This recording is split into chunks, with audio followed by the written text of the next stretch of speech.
बारामतीमधील कृषी प्रदर्शनात खुल्या पद्धतीने अधिक दर्जेदार व अधिक उत्पादन देणारा टोमॅटो, तसेच काळा टोमॅटो व 29 विविध प्रकारचे टोमॅटोचे देशी वाण कमी उत्पादन खर्चात घेता येणार, हे प्रात्यक्षिक या ठिकाणी पाहता येणार आहे। पॉलीहाऊस किंवा शेडनेटमध्ये पिकवल्या जाणा या भाजीपाल्याचा दर्जा उच्चतम राखला जातो, मात्र उत्पादन खर्चात बचत करून स्टेजिंगच्या सहाय्याने टोमॅटोचे पीक खुल्या जागेतूनही अगदी 40 फूट उंचीपर्यंत घेऊन ते अधिक काळासाठी अधिक उत्पादन देणारे ठरू शकते। याचा प्रयोग कृषी प्रदर्शन मध्ये तुम्हाला पाहता येईल।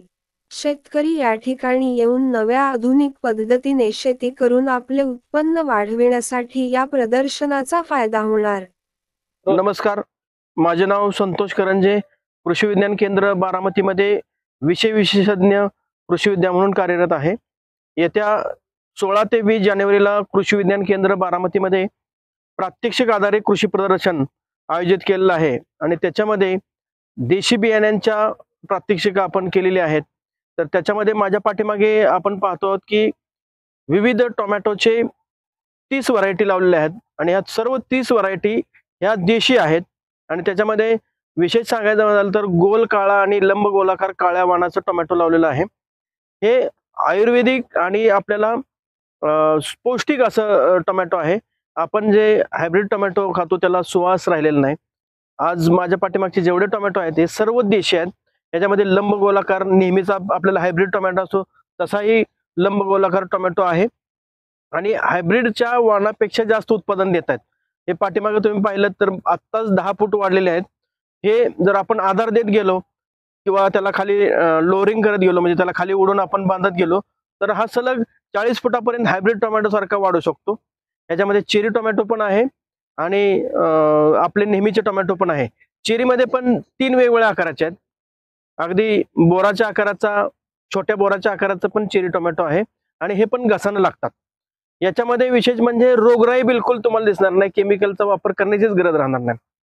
आज तुटा रोग आहे किंवा करपा आहे, भुरी रोग आहे, ह्यासारखे रोग या टोमॅटो किंवा मिरची पिकावर येत असतात। त्याच्या जर कंपॅरिझन केलं आपण, त्या दोन्हीची तुलना केली तर ह्याच्यामध्ये तुम्हाला रोगराई बिलकुल दिसली नाही आम्हाला। आज शेंड्यापर्यंत वाढ आहे ती सर्व हिरवीगार आहे, खालपासून वरपर्यंत टोमॅटो घसन लागले आहेत। तुम्ही त्याच्यामध्ये जर घेतलं फुलं पण वरती आहेत आणि खाली टोमॅटो लागलेले आहेत। तर ही किमया फक्त देशी बियाण्यात आहे आणि हे सर्व देशी बियाणे असल्यामुळं आज आपण हायब्रिडच्या जमान्यात जर असे टोमॅटो लावले आणि कमी औषधामध्ये खतामध्ये जर ही वाढवली तर निश्चित आपल्याला उत्पादन त्याचं जास्त येणार आहे।